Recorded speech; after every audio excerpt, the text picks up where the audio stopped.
Blomcast. Turning Points in History. Wendepunkte in der Geschichte. Welcome to the Blomcast, the podcast that looks at changing points in history. And boy, do we have changing points to talk about. The political situation would suggest one or two, but this is a historical podcast, and rather than jump into the present and the future straight away, we will for once take the opportunity to go back into the past, because after all, you can learn a little bit from the past. And I'm delighted to greet as my guest Danilo Brozovic. Danilo, welcome to the program. Thank you, Philip. It's really a pleasure to be here with you today. I really appreciate the opportunity. Danilo, I read a really fascinating article in The Guardian that built on your work. And you have not written a book about this. You must be the only person or the first person who has not written a book about this subject, whom I'm talking to. What you've written is a meta-study. So you've done a study of studies. And let me just bring it up because its title is so lovely and it makes hope for us all. It's called Societal Collapse, a Literature Review. So this is the topic for today. We're going to talk about how and why societies collapse. If you've watched this podcast again, you may remember as one of the first episodes, I did one with Kyle Harper, a historian of the Roman Empire, whom Danilo has also quoted, and who we were talking about the collapse of the Roman Empire. And there are two big theories about, and we will be coming back to this. Namely, was it decadence or was it climate change? This is an interesting question to keep in mind. But Danilo, first of all, to you, how does a nice boy like you come to get busy with climate change? You usually do something real and constructive in life and look at how businesses flourish. So tell us about that. Tell us a little bit about yourself. Yeah. Exactly. My background, well, I'm situated at the University of Skövde, or I guess in English you would call it Skövde. It's actually the smallest university in Sweden, and I came here after doing my PhD at the Stockholm University, which is the largest university in Sweden. So it was like quite a change in that respect. But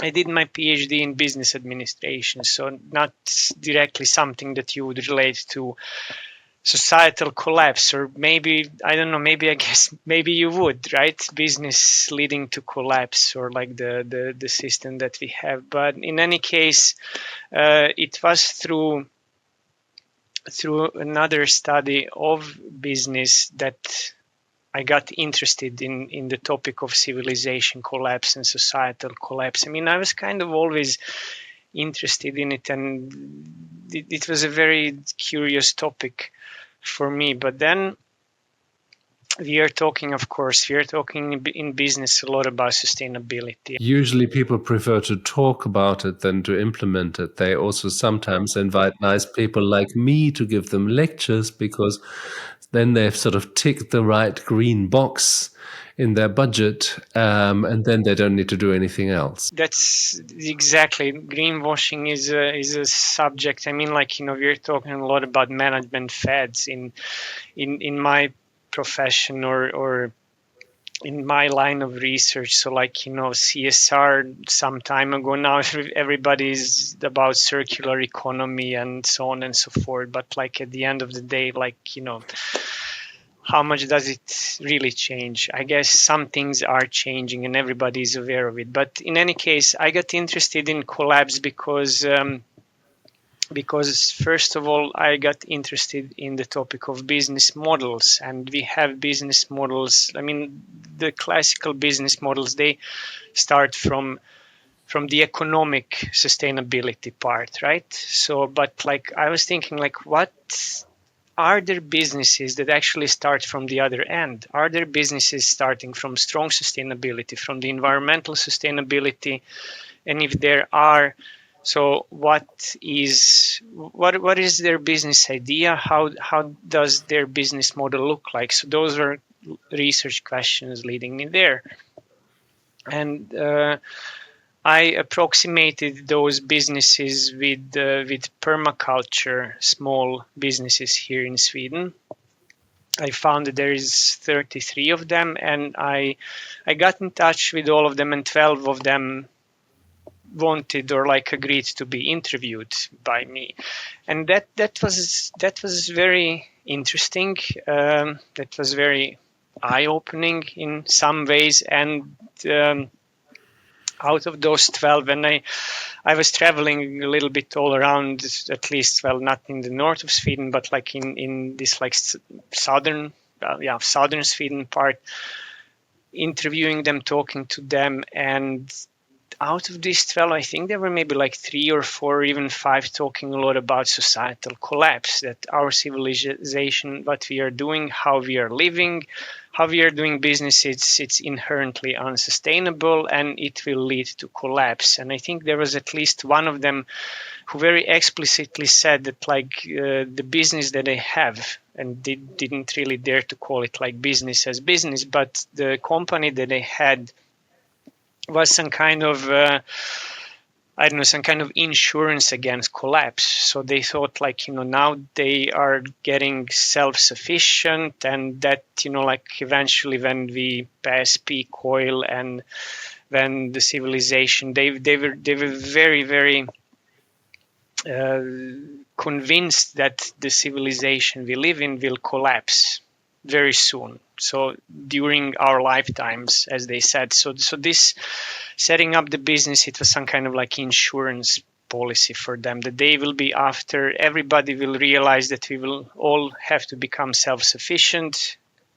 As they said, they will already be that. So, and that got me thinking about like, well, civilization collapse and, like this doomsday prophecies and so on and so forth. And I mean, like every once in a while in the media, it pops up this question like civilization of collapse and societal collapse and climate changes and so on and so forth. And I was thinking like, okay, like, so it's interesting topic, it's relevant topic, but it seems when I went to Google Scholar, when I went to, I don't know, to Scopus, it seemed like there is not an article. I also I like doing lit reviews. I did quite a lot of lit reviews in my career. So I was thinking like there is no lit review about societal collapse, about civilization collapse, and what can we learn from? I mean, for sure we can learn something from if there would exist a review like this.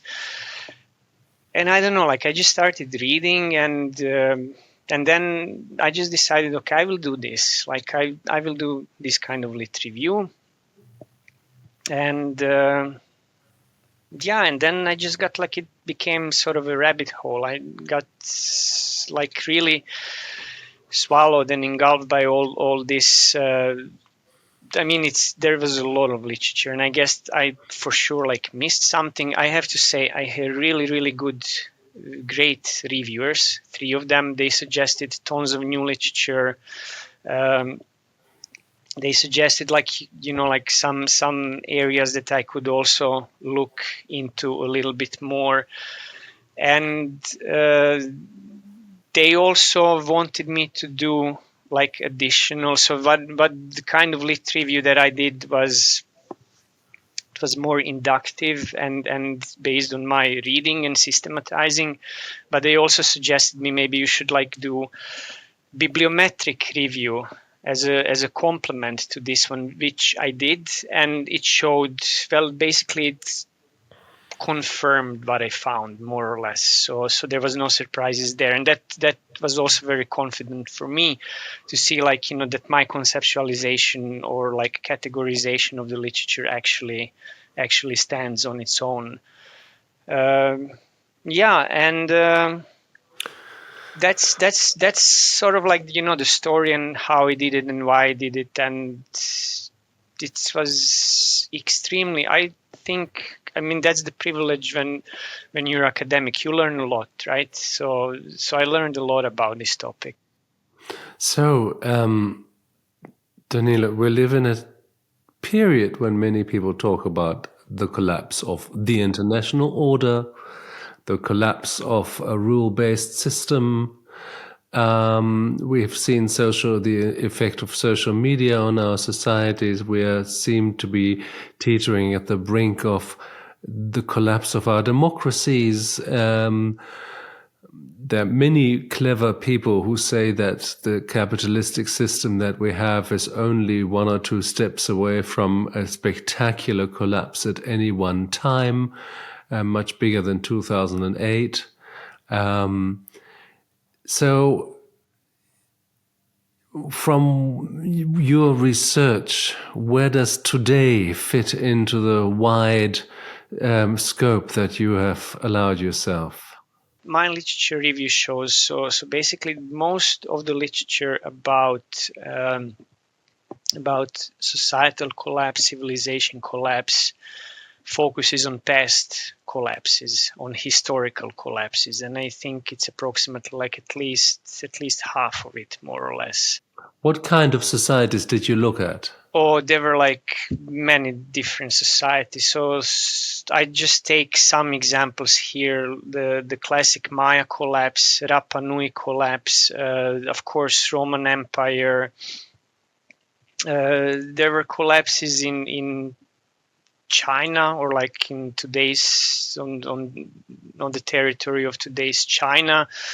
There was a little bit also about Bronze Age societies in Europe, mostly around the Mediterranean. The famous Bronze Age collapse. Yes, absolutely, yeah. So just like, everything that we know from at least the popular culture as well. And this kind of literature was predominantly occupied. That was also a bit challenging because I come from business studies, so basically like, more or less like the sociology, and then just understanding like, what archaeologists do and what historians do. So that was also like something that I had to deal with. And I can admit that maybe like, my understanding in those areas is not perfect, but I decided like I have to focus on that, what is most important. And that was just recognizing, acknowledging what this literature is discussing. What are they talking about? What discourses I can recognize there? And that was like the causes of the collapse. Before we come to the causes of the collapse, let's just for a moment define what we're actually talking about. What does a societal collapse look like? How do you define collapse? How do you? Yeah, that is also something that is debated. I mean, it sounds like it's something that it shouldn't be debated, but collapse is usually understood as a very sudden loss of political, of economic order, of certain level of societal complexity, but that doesn't come out of nowhere.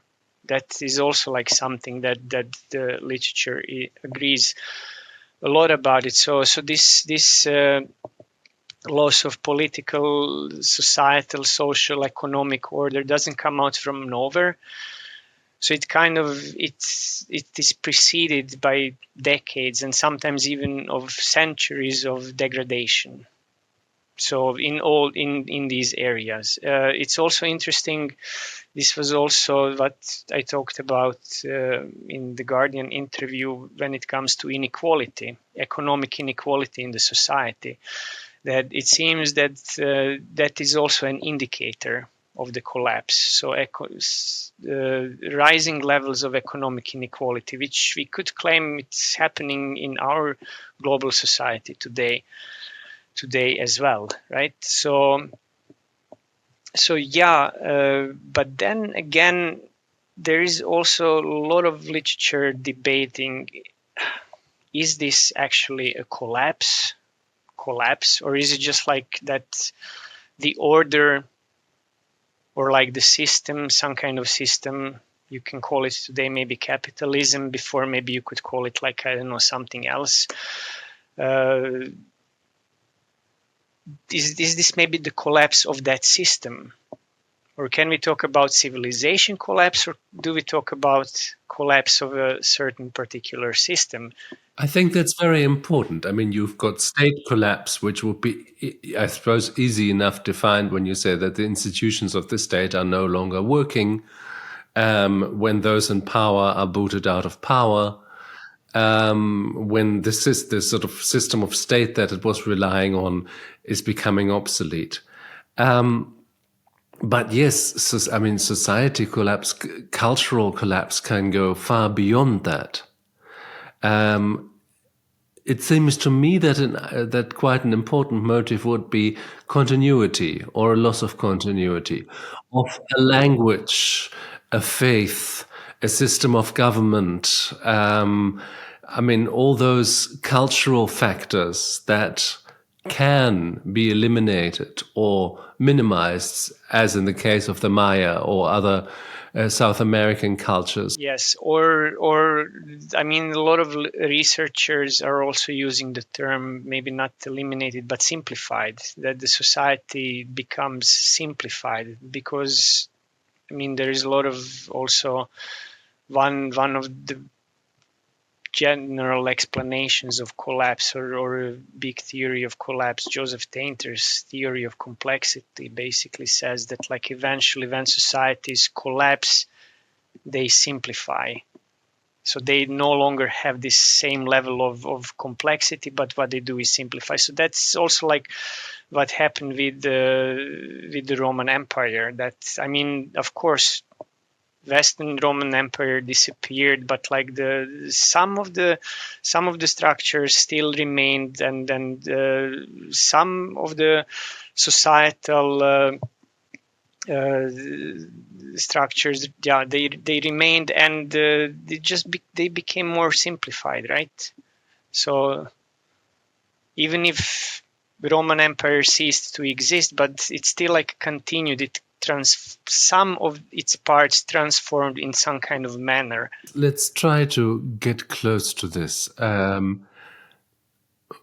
You say that collapse can have different facets, but you also speak about the reasons. So, are there any main reasons that you can identify after this huge literature review why past societies tended to collapse?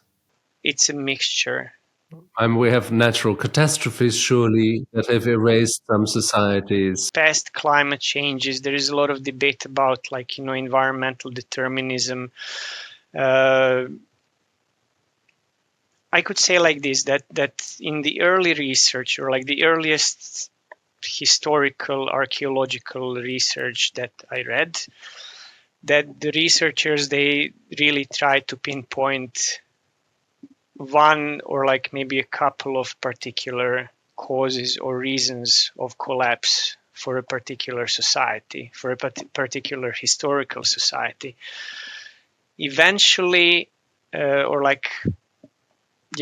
a while, those kind of explanations were just deemed too simplistic. So what the researchers agree more lately is that each society crumbles or disappears or even like transforms. We can come into that as well, because of many different reasons working together. So but they still leave it very open that there might be one particular cause that functions more or less like a tipping point. So it doesn't necessarily mean that it's because of that, but it can be like a lot of different reasons together, and then you come to a certain tipping point and then something happens. But this is also, like it accumulates during the decades or maybe even centuries, and then something happens, and then we perceive, I don't know, disappearance of the Roman Empire or the Mayan Empire as a collapse.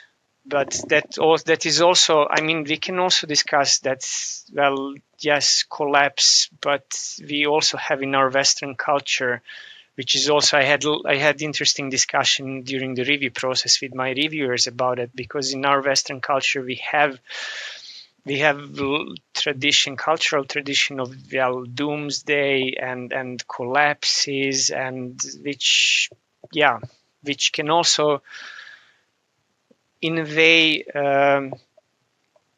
force us to see a society when a society disappears, to perceive it as a collapse.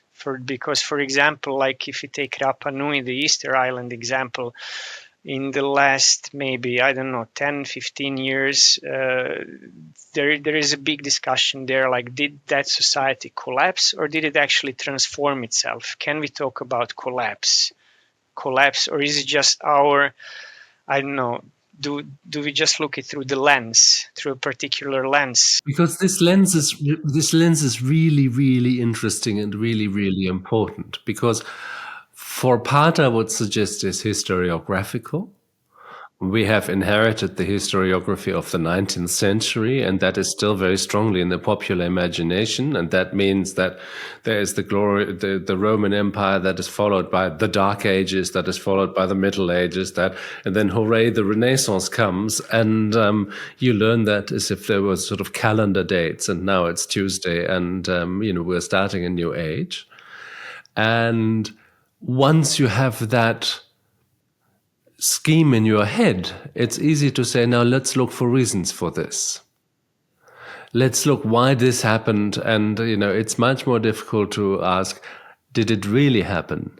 And why do we make this out to have happened? Because, taking the Roman Empire as an example, there are those who say the Roman Empire has in fact never ended.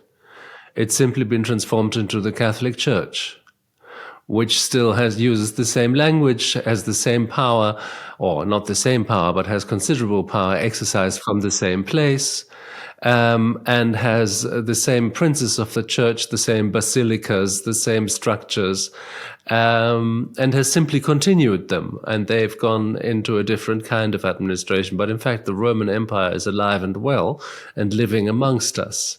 Now, obviously, that is not the same as the Rome of Julius Caesar and Cicero and the kind of civilization they built. So something certainly changed, but sometimes perhaps also the continuities are underestimated, because perhaps also it makes a bigger story. It makes a better story to talk about these dramatic collapses.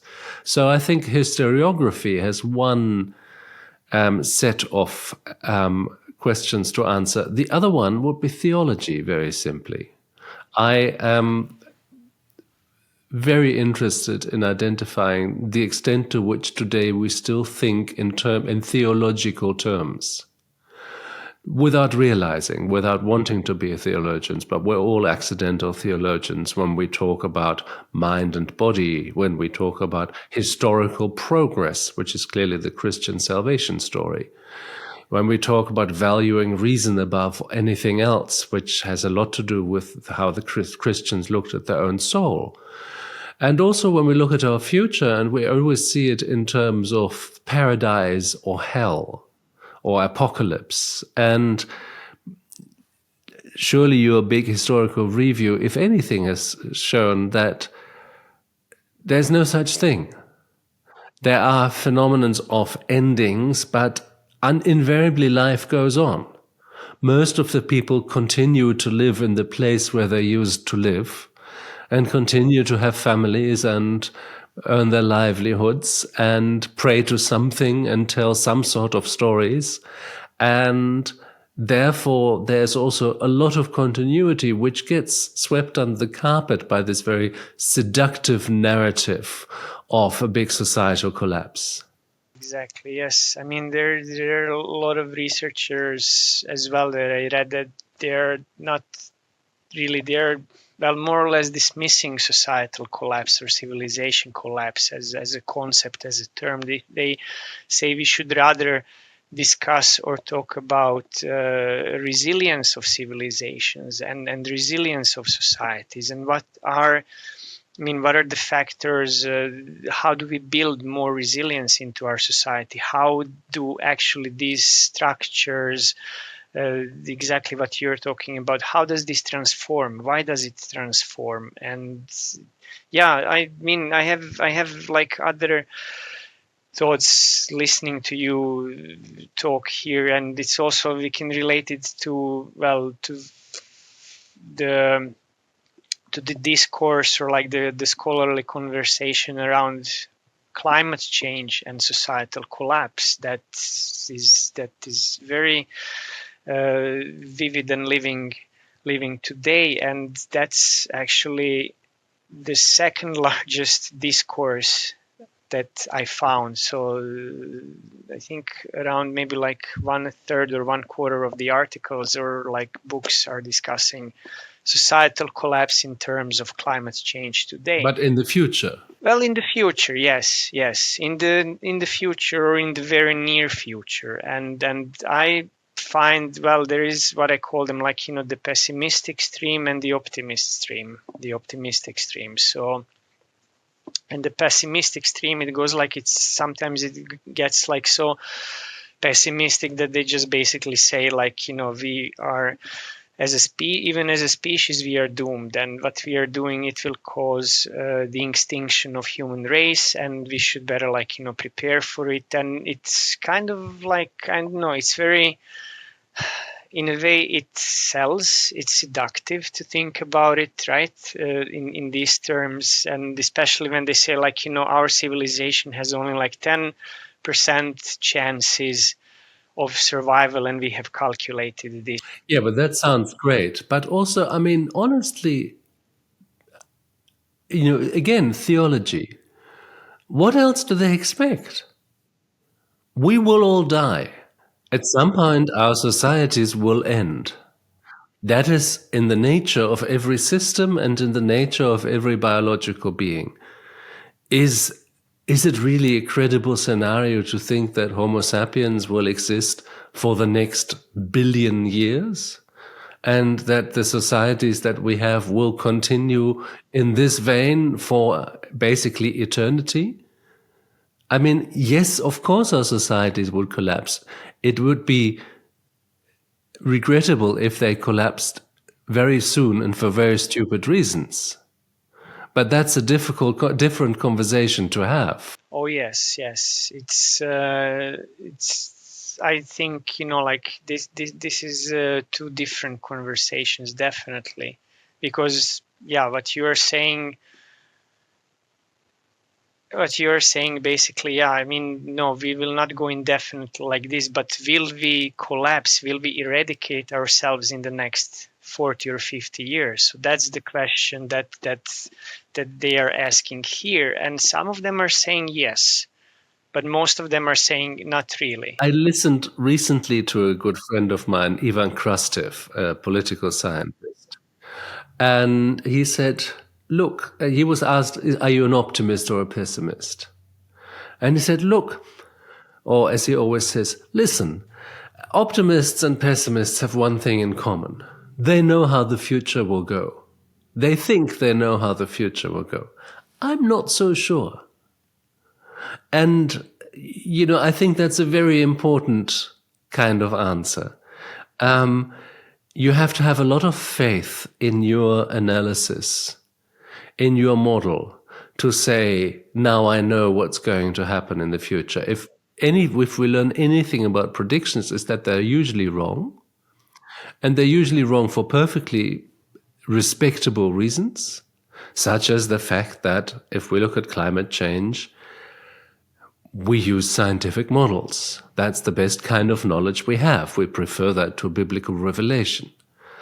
And scientific models are, by the very definition, by their very name, models, which means simplifications of an incredibly complex system that we can't understand in all of its complexity. But if you simplify, you invariably leave something out that could become really, really important if certain parameters in that system change, or maybe you haven't even noticed that it exists. So I think there's a very important distinction to be made between saying, this is the best knowledge we currently have, and on the basis of this best knowledge that is currently here, we really have to do this or that, as opposed to, we know how the future will go. because the future will simply be an unraveling of what we have already predicted. And it seems to me quite intellectually liberating to assume the first, but it's also, I think, in terms of intellectual resilience, it's sort of slightly future-proofs you against the disappointments that then become conspiracy narratives or so, why certain models haven't turned out as they were predicted. For the record, the climate change model so far has also not turned out as it was predicted, because in fact has gone much harder, much faster, much more radical than people thought it might 50 years ago. And newer, more sophisticated models have many more factors that they factor in. But still, we do not know what the future holds.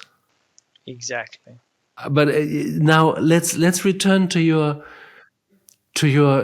collapsing societies in the past, and now let's make an allowance for the fact that we can talk meaningfully about societal collapse in terms of, here was the Roman Empire, and the Romans' legions went around the world and conquered everything that was to be seen, and before that, that's what the Greeks had done. And you look at Mesopotamia, you look at the Indus Valley, you look, as you said, China, which is interesting because there's still a Chinese language, there's still, many factors of stability in a very old Chinese culture, but at the same time, it's certainly no longer the culture of the Tang dynasty, and the ethnic group that ruled then is no longer the ethnic group that rules now, or that ruled for a long intervening period. So obviously, there have been also huge changes in those societies, although perhaps also with eyes that cannot read the language and cannot read the culture so well, looks more like continuity. We were talking about climate change. Climate change has been an important factor in the ending of other societies, and I think for a very interesting reason that there's always the discussion, how much can you learn from history, and can patterns from the past be applied to the present? But one interesting pattern I think that you can see there, also perhaps, now here's an interesting thought, but let's come back to that, is that climate change has happened constantly throughout history, though not man-made climate change and not as fast as it is today, and you can show that quite clearly. But even the climate change that beset the late Roman Empire, the period of late antiquity, the climate change of the Little Ice Age in Europe, etc., what you can notice is that the societies do really badly that cannot adapt, that do not start using different technology, that do not start using different thinking, that continue with the same methods of agriculture, that retain the same hierarchies of power. If you cling to what you had, that generally seems to be quite a bad recipe in those historical examples. Yes, and that was and thank you for being so clear, because what we can say, if I rewind it a little bit, what we can say is that when it comes to each and every historical society, and leaning back to that, what I said, like that the scholars were trying to find different causes. And I think, just like in one example, it was just for the Mayan Empire, there were like more than 100 possible causes of collapse that like popped up in the literature. But yes, definitely one of the patterns that you are indicating, and that I'm also lifting as one of the conclusions, is that regardless what the cause was of the historical collapse in question, so how society reacts to, let's say, this threat, that is crucial.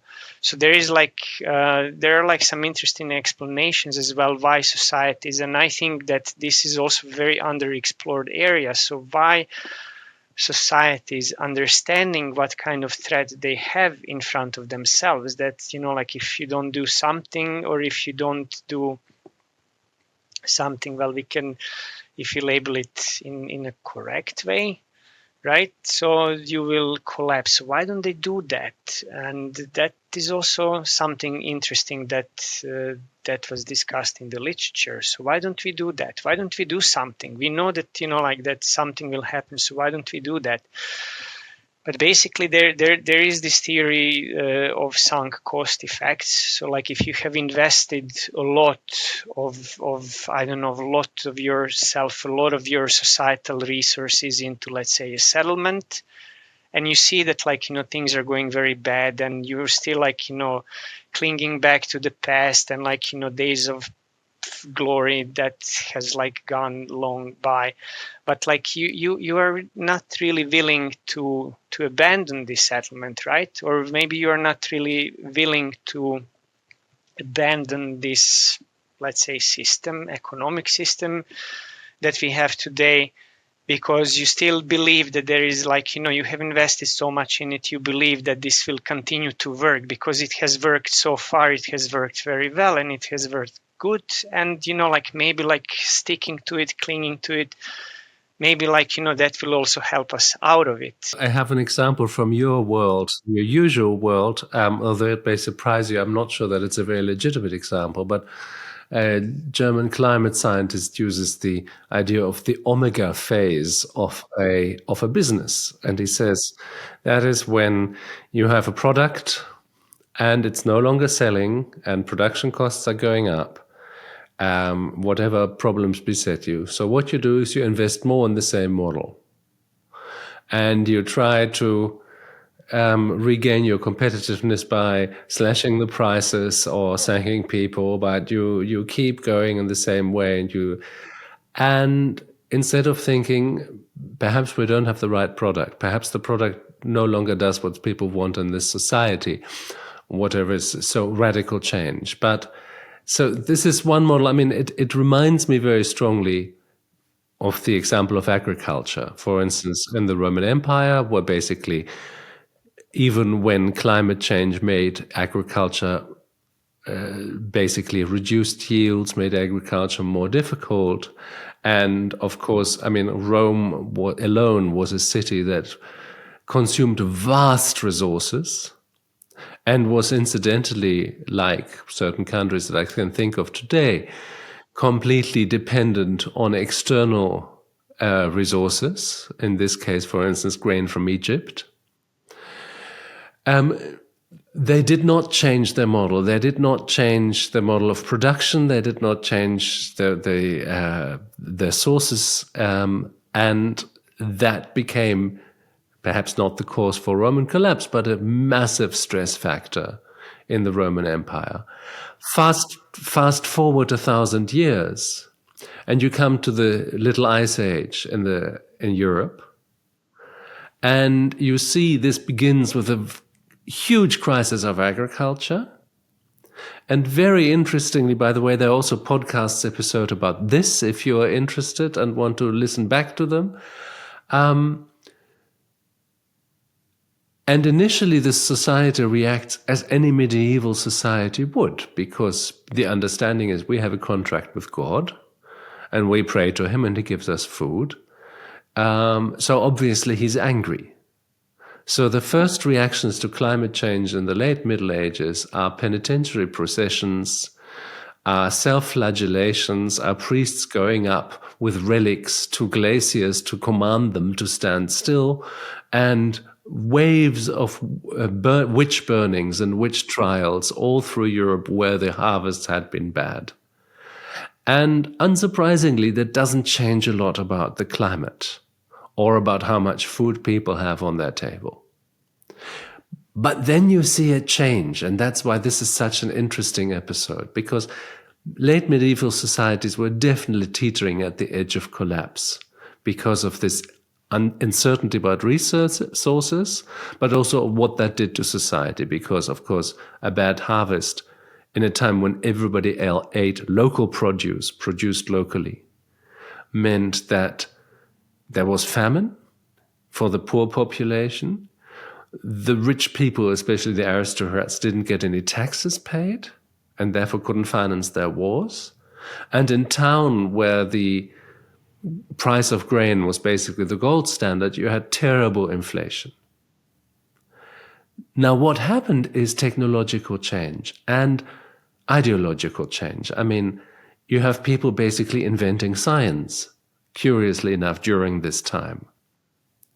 The scientific method, an empirical method.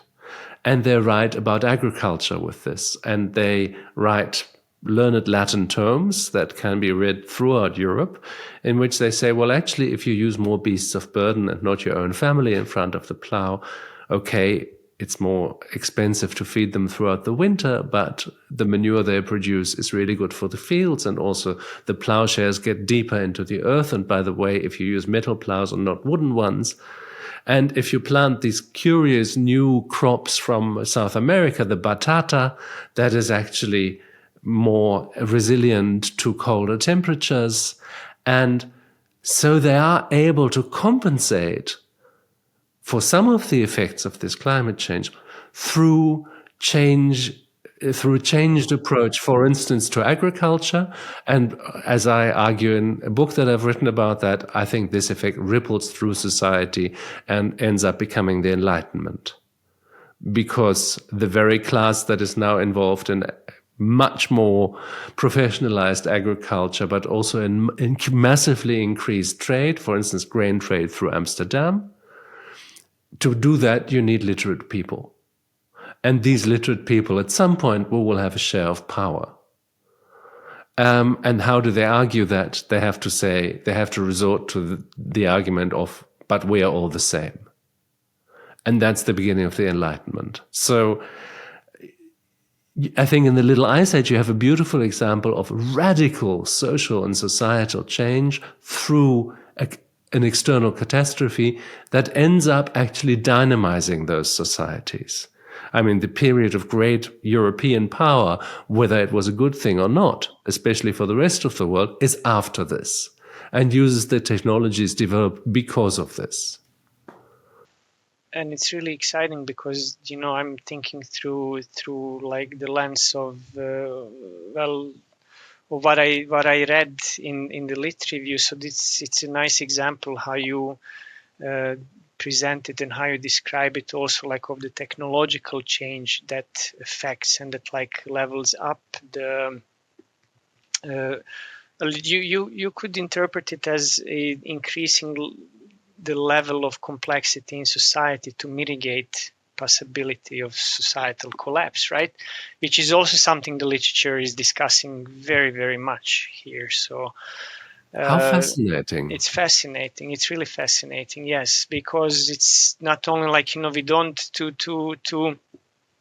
sort of like to fight off collapse, to mitigate collapse. It's not only that we need political societal changes, but also they come very often hand in hand with technological changes.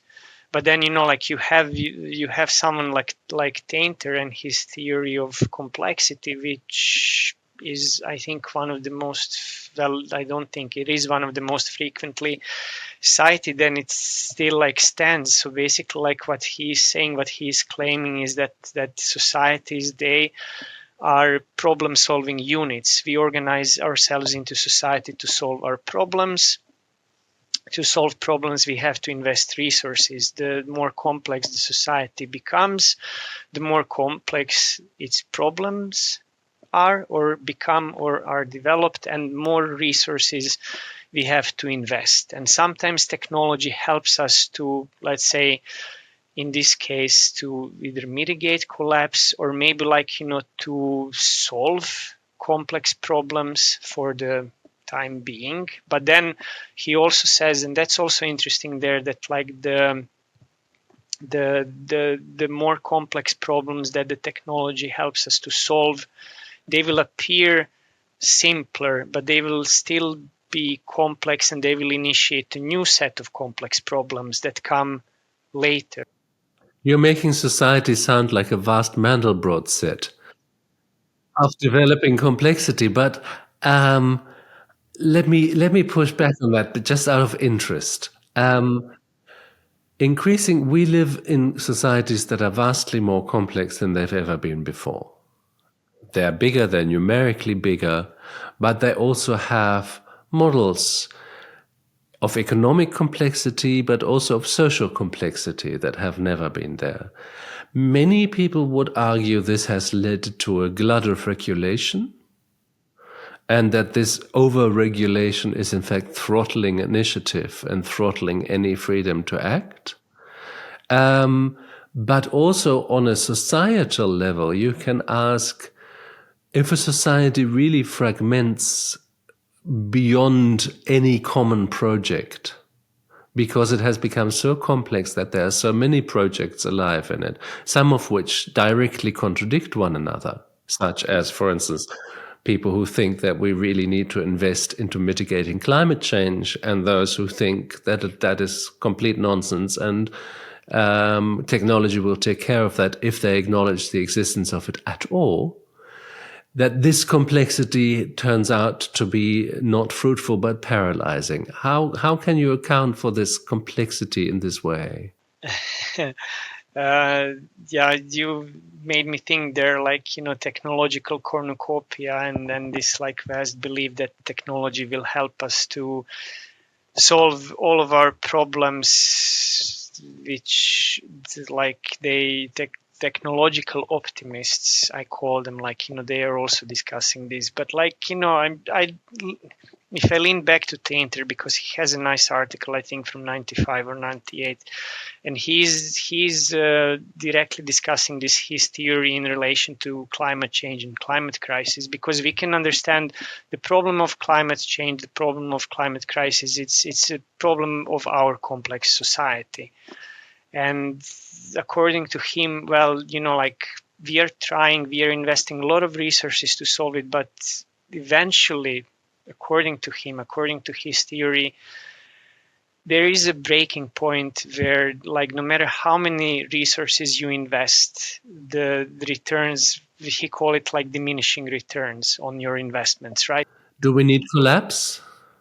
Or simplification or transformation, right? Well, haven't you just said that collapse equals simplification? Yes, it does, of course. But like, at the end of And the can you day, have transformation to something simpler? it's transformation to something simpler. But that's also like, maybe we are also like thinking or saying like our society will collapse. But I don't know.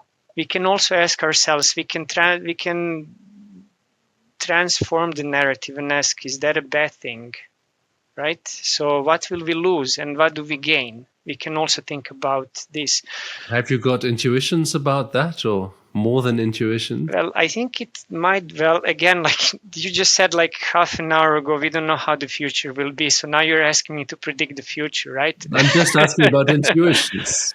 No, but like I think it can be interesting, because maybe we will lose some sort of, like, I don't know, physical globalization, right? But we will still have the internet. We will still be able, like, I don't know, you're sitting, I guess, is it in Vienna, and I'm sitting in Sweden. So we will have this kind of networking possible as well. And then This is really interesting. yeah, and then it's also like, I mean, in my field today, it's a lot of discussion about how climate change, of course, how it affects businesses, but mostly how it affects supply chains, because there are the supply chains that we have in international commerce are extremely complex. And if you think about it, well, yeah, all this like stuff that is being produced somewhere else, like China, Vietnam, etc., like that can it disappear, or maybe it will not disappear, but it will eventually become like more expensive to, like, freight something here to Europe or like to the States from other parts of the world. So it can have a lot of different effects. So maybe we will go back to some kind of, like, local producing, local production. I always think back is not possible in history. You can never go back. It's like becoming younger. But I mean, let's try this out from one thing that I think is a very fundamental contradiction that we're living with at the moment in this complexity. And a contradiction that is really tearing our societies apart. And that is the contradiction between the global and immediate action of business, of money, and the irredeemably local nature of statehood and democracy. A state is tied to its territory and its population, never mind migration. And if a company decides to relocate its production to some other state, and therefore, as its press bureau will be sure to communicate, they create 10,000 new jobs in Bangladesh. The 10,000 workers in the old place where they used to have their factory, they don't vanish. They are still citizens of the state. And they're now the business of the state because they need new jobs or they need unemployment benefits. They may vote differently because they're disappointed. It seems to me that the global workings of business and the local workings of statehood become really a very threatening incompatibility. I can add something to that, because we are also seeing in business, we are seeing a trend of, we call it reshoring. So like, when you are moving back your production or distribution or whatever back to your home country, and this is happening more and more. We can see that it's a very firm, it's a very strong trend. Maybe what I would like to add to what you said is that, for me, at least from my perspective, it's more like we have the short term, and we have the short term both of business and politics or politicians, how the political system is constructed, right? Horizon of 4 years maximum. 4 or 5 years, exactly. But these changes that are required, I mean, it's like fast changes, and they're required for the long term. But like, can you really win the election if you say like, well, like now we have to transform our society that it becomes green, and because of that, like, I don't know, like 1/3 of you will lose your jobs and you will not know what to do with yourselves in the next like 10 or 20 years. So like, vote for me. That will not happen. You won't be very happy if you argue that. Well, yeah, you won't be, but maybe that's also, there is like some very interesting articles. I think, well, some of them are like in political sciences, obviously, but they are really discussing that to implement the changes, these drastic, radical changes that are needed, then that will cause a lot of disturbances in the societies. And of course, no one wants that. And then we are back to this sunk cost theory, right? Sunk cost effects theory, because you have invested so much and you're kind of stuck in it, right? And how can you get out? How do you get out? How do you get out also if you have a very strong idea of property, of personal property, and of legal certainty?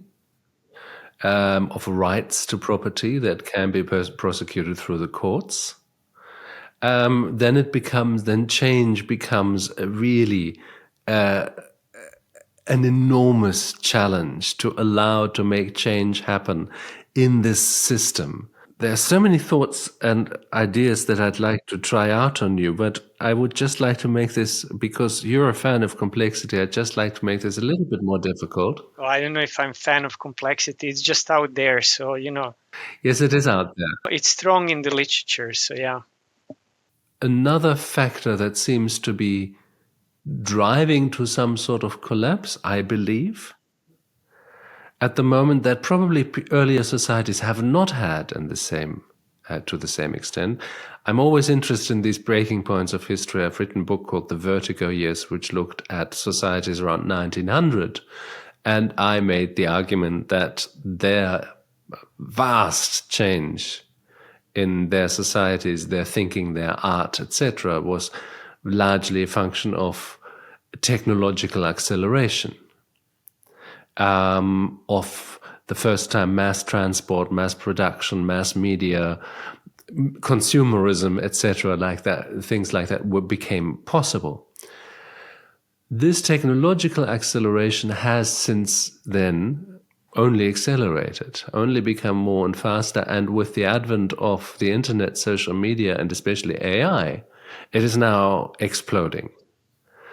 It seems to me that these changes are going far faster than our societies can integrate them, can understand them, can legislate for them, can integrate them in their social rituals, into their self-understanding, and that our societies are becoming more and more a function of what these technologies demand from us to make them work and be productive and be profitable. That is a problem that previous societies have had to a far lesser extent. I mean, you can see how important the printing press was for the religious wars in Europe, and how the difference that made. But that was an elite phenomenon, largely because few people could read. And also books were very expensive. Pamphlets were cheaper, but books were terribly expensive still. But today, we really live in a world where technological advances are dragging us forward into a world we don't yet know, and we have got no societal responses to it. We don't even have meaningful societal responses to the richest man in the world trying to directly intervene in democratic elections in other countries. So, is that a dynamic that you have looked at? You could say more like technology. What is the role of technology in mitigating collapse? Will it help us or not? Then there we also have optimists and pessimists. So as I said, there is this like belief that, like, you know, if we just invest our efforts into finding appropriate technological solutions that will help us to cope with the climate crisis, like, for example, carbon sequestering, or maybe like some kind of other means that, you know, like, then it will be okay in the end. But there are also voices telling that, like, well, you shouldn't rely too much on technology because that is not the ultimate cure. They are talking about technological cornucopia, like some kind of like overbelief in that, you know, like that the technology will help us and that we can still use technology to that end, but what is far more effective is basically changing the society, changing the these underlying assumptions of your system, of the societal system. So that has far more effective or reaching out consequences to mitigate collapse. So technology is not, but it comes hand in hand with technology. Yes, it does. You need some kind of technological changes. They can help. On the other hand, I have another thought. Like, I just had like a very beautiful discussion with my colleague here, philosopher, and you can also debate about AI. What is the perception of AI? There is, in some critical philosophical circles, as I was explained, there is a lot of debate if that, you know, like what we are feeling as some kind of like groundbreaking technological advances, are they so groundbreaking when you look at it, or are they just like presented to us as groundbreaking because that is in the interest of the companies that are selling them? So, you know, like we are back into this like business thing because yeah, again, like, you know, what I learned from my colleague was that the way that, like, let's say OpenAI, ChatGPT, and similar tools function today, and what we perceive as maybe like groundbreaking, revolutionary, it was more or less the same like 5 or 10 years ago. Just it wasn't like so widespread, right? So, but of course, what the biggest danger there, I think it's like, with deep fakes and how they are affecting, how they could affect democracy and then democratic development. Because like if you could have like, what was it, like there was 6 months ago or 1 year ago, like this video of Biden like walking around there somewhere, on which proved to be like, deep fake, where he looked like completely out of touch with reality and with other world leaders. Do you remember this video that I'm I thinking remember about? this Yeah. and others, yes. Yes, I mean there were like so many others, and like I mean it's this deep fake. So how will this affect? Or like if you don't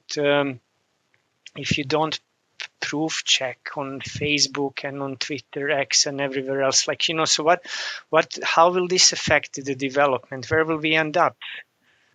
I think there's another danger which is less spectacular and less immediately visible, but I think just as destructive, which is simply what the relative effectiveness of the machine will do to our competences. Let me give you an example. You have on your phone a language translation app. Now, we all know that learning languages is really annoying because it confronts us with our incompetence, with our limitedness, with our bad memory, with the mistakes that we make time and again. And hooray, now we've got an app that can do it perfectly. And I can now converse with someone in Chinese, and let's just assume that the app is good enough to understand irony and translate proverbs or figures of speech and all those things that are tricky to do. But let's just assume that's just a matter of processing speed and memory. And so we've got this app that translates between us very well. There's two problems with that to me, which is, first of all, having learned languages has changed me, has given me a changed understanding of the world, has given me a possibility to appreciate people who live in other cultures through their own language, and the assumptions about the world that transports, the possibilities to articulate different concepts, to perhaps even live in a different way, feel in a different way, because there are different words for things. None of that I have anymore, because I do not have this process. I'm just jumped to the result, which is a translated sentence. But also, I am no longer competent to see whether this sentence is in fact a good translation of what I just said, because I have no language competence to do that. And if you take this logic and you enlarge it to society, where all sorts of tasks are delegated to these intelligent machines, and we no longer have the competence to check their results, and their results are good enough to make whatever needs to happen, to write a text or to edit a picture or whatever it is that you want to do. But in fact, we remain at the same pitiable level of incompetence as we were before, and we successively lose more and more possibilities of actually being active agents on our own behalf in this world. That also doesn't seem to me terribly exciting for the prospects of democracy. I agree. I'm thinking what you're describing isn't it called the algorithmization of society, right? It may be. Yeah, I know that I read like a book or an article about this, because they are, well, I think you're using a wonderful example how it can work, like, in real life in the society. But I think that the articles that I read are more grounded, or like they're describing, like, let's say Netflix or like the streaming services in general, right? Because because there is like this tendency of, I don't know if they call it like flattening out. So like if you go to Netflix and you want to watch something, like everything is very similar to each other and it's not engaging.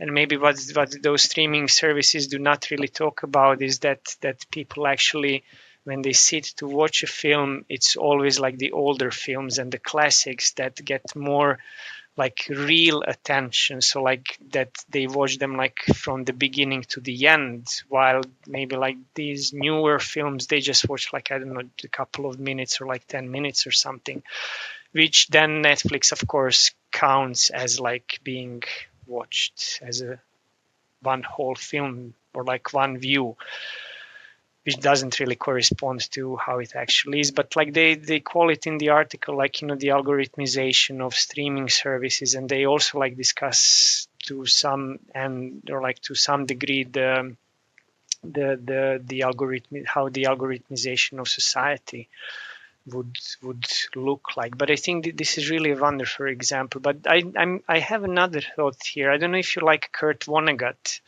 I really Yes. one of my favorite. Do you remember his book? I never read it. I just read it very recently. His first novel, Player Piano, No, I don't know. from 1952. So basically, it's it's written in 1952, but it talks about America, United States in the near future from 1952 perspective, where society is completely automatized and mechanized because of the developments that they had after the war, everything being like, you know, so becoming like automated, etc. And the society there is like machines are running everything and they're calculating everything. So they're calculating for ordinary people how much they will, I don't know, how much food they are supposed to eat, what the perfect refrigerator looks like, and how much it should cost, and when you should like exchange it. And I don't know, like the machines are basically calculating every aspect of your life, and ordinary people don't have the need to work anymore. So they are living in their own like quarters of the cities, and they don't, then what will they do with themselves? They don't have anything to work for. They don't have to work. What they work is just like they don't find any meaning in their work, because everybody runs some kind of like small businesses, like, I don't know, bars, coffee shops, barber shops, that there is a lot of them. They kind of compete with each other, but they don't have to, because you still are taken care of, you're being provided for. And then there is like, of course, the ruling class of engineers that are just thinking about better ways, more effective ways, more new effective machines, or like, you know, how to make the existing machines more perfect. So I just got the feeling that I was reading this book, reading 1952. This is exactly what we are discussing today, right? This is just like replace machines and automatization with AI, and you have exactly the same discussions. And then, of course, it's also the question what we do with all that free time. I mean, first of all, I think a basic universal income will become a necessity. But secondly, you know, I read somebody who I thought entertainingly thought, you know, I don't want AI to write novels and poems and draw pictures while I do the laundry and do the washing up. I wanted to do the laundry and the washing up while I can draw pictures and write novels.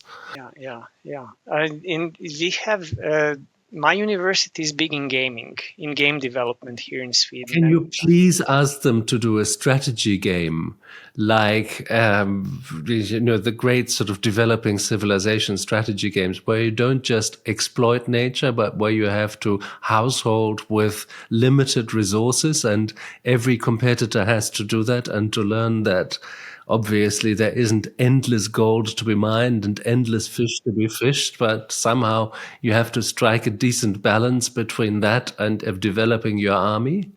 I can do that.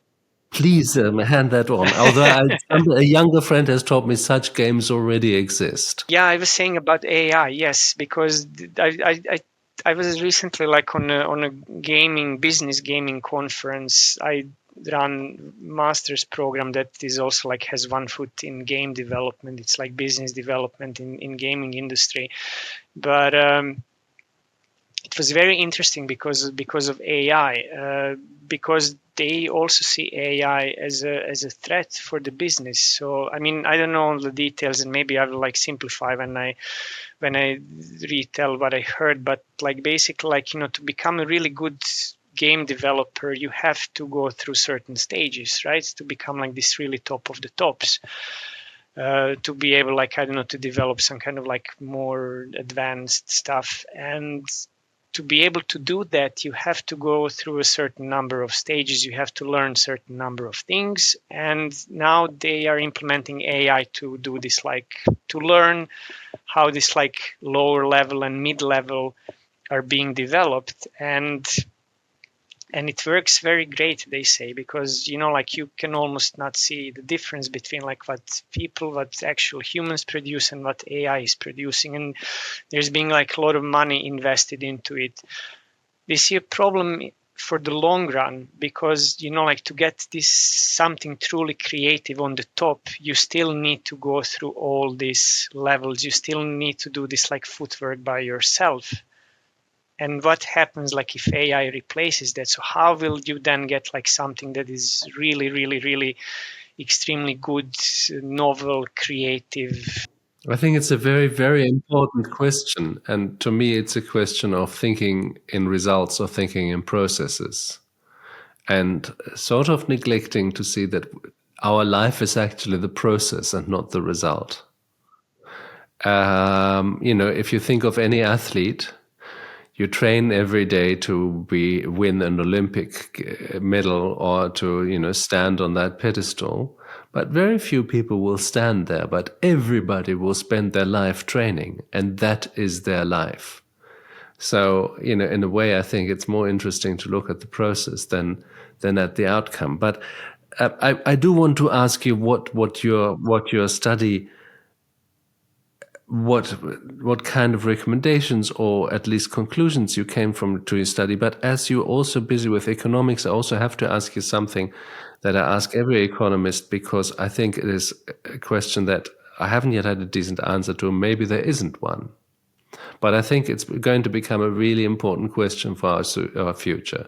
We've all learned exponential calculation during the COVID crisis, and 3% growth in an economic system means that the economic zone will double in size after 3 years and increase, I think, tenfold in 10 years or something like that. Anyway, something pretty unthinkable if you think of how much consumption and drain on resources and CO2 in the atmosphere there is already. So this doesn't seem to be a decent way to go, or a possible way to go, even simply physically.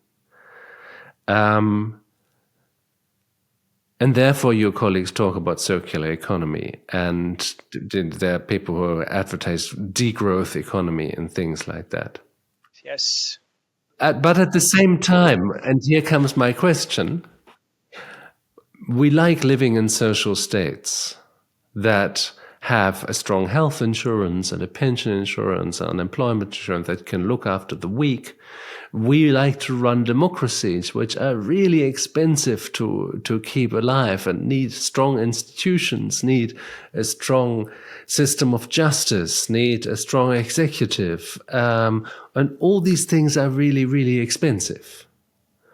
Incidentally, our whole discourse of human rights and minority rights, etc., has developed in the level that in measure with our societies becoming more wealthy and being able to afford these kinds of debates. They're not debates that poor countries have by and large very strongly.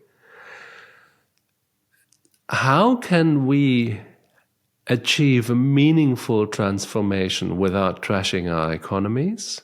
Because that would be perhaps a nice way of getting a lot greener, but it doesn't mean that we would be able to maintain democratic statehood, democratic ideas in our societies or human rights or a social state. How is that supposed to work? How can we have growth without growth?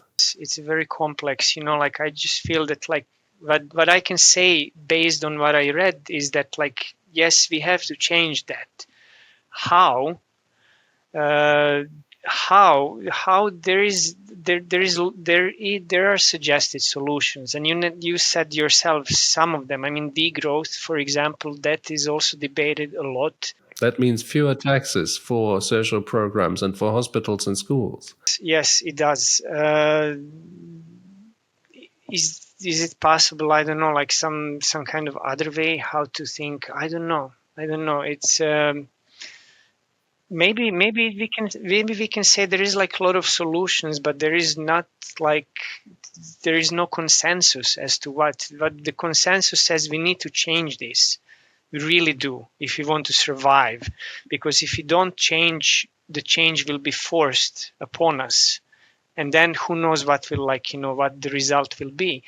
So perhaps what we have to do is like we have to sit and we have to think, what do we want, how do we want this to happen, what are the possible solutions to that, and to come up ourselves with a good answer. But like, is a good answer that like, okay, now we are doing business, and like I usually say this like as an example. When I was a kid in the 80s, right, then scientists, climatologists were telling like, if you don't change the way how we live, by 91, 92, it will be too late and we will pass this like 0 degrees threshold. Obviously, we didn't do that. Now they are talking about 1.5 degrees. Well, I mean, we're recording on the 28th of January. I'm sitting in Vienna and it's outside about 6 degrees plus, which is roughly 10 degrees more than what it would have been 40 years ago.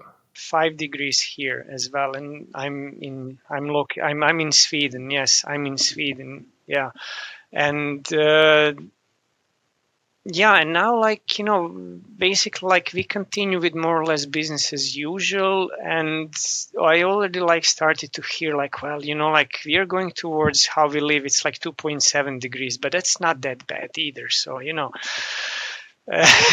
so like this narrative keeps changing, and then like if the world leaders meet and they talk about like a lot of different things, and they're like they're like these structures, lobbying structures, and climate meetings taking place in what was it like in basically oil countries, so next to an oil field. Yes. Yeah. I mean, like, so is that what we want, or like how do we want it? It's what some of us want. Some of them want, yes. Maybe not some of us, maybe some of them. But yeah, I'm just thinking like, we have to think in this long term, and it will not help. Yeah, I mean, it will not help if we continue doing business as usual, more or less. So we have to change something, and even like, and that's also interesting. What is shown in the literature is that like, even if it comes to collapse, so like how you prepare your political, social structures before, it also has an effect to what happens after the collapse. So if you're aware, if you prepare like very well, then this like resilience after the collapse, or just like remaking the society after the collapse, it will be much easier. It will not be as painful as compared to like if you don't do anything, or if you don't do so much. So that's also like one valuable lesson there. But like to answer to your question, what can we do? There are like answers, there are recipes, but like there are a lot of them. So, and a lot of them have like a lot of consequences, negative consequences, what you're also saying. And that's it. Like, in order like to redo, or like to rethink about like how we live, it's really like it's almost like you need to have a very big identity crisis, let's say. We've been discussing this. There was also another good example like this, that you have to abandon your your also your cultural standpoints. Like Jared Diamond is discussing or giving these examples of Viking settlements in Greenland, right? That were kind of I don't know, they were not as adapted as maybe they should have been. But that's the question, we really need to transform very, very deeply, but we are not doing this. That's what I see. That's my impression, at least. So I don't have a good answer. I think this is way beyond myself. So to offer a recipe, what we should do.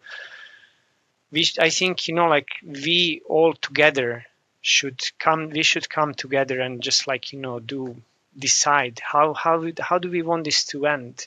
Well, perhaps we don't want this to end. That was also be a nice thing. Surely, and I think this brings us also to the end, surely the fact that we cannot predict the future, and that one thing we know about the future is that the systems that have been relatively stable for, 70 years or so, have now become unstable. And in an unstable system, often one small factor can actually have a very large and significant outcome. And therefore, it is worth trying to push the system, and therefore it's worth trying to do the work, because you don't know what will have been important in the end. And we know what forces there are that drive us to our own extinction, but I think perhaps we should also not underestimate our own resilience. Danilo, thank you very much. This was a fascinating discussion. I could go on actually for hours. Perhaps we'll have an opportunity to talk again. Thank you so much. As I said, thank you for the opportunity. And I have exactly the same feeling. I just feel we scratched the surface. Well, let's scratch it some more at some other point. I thought this was a fascinating conversation. Thank you, and thank you all for listening to the Blomcast. And you can help me out by subscribing. That helps the little algorithms, those evil little things, to wash this podcast on top of every search. And you can also perhaps tell your friends, acquaintances, and choice enemies about this podcast and make them all subscribe. My intention is to rule the world. Thank you for listening, and goodbye.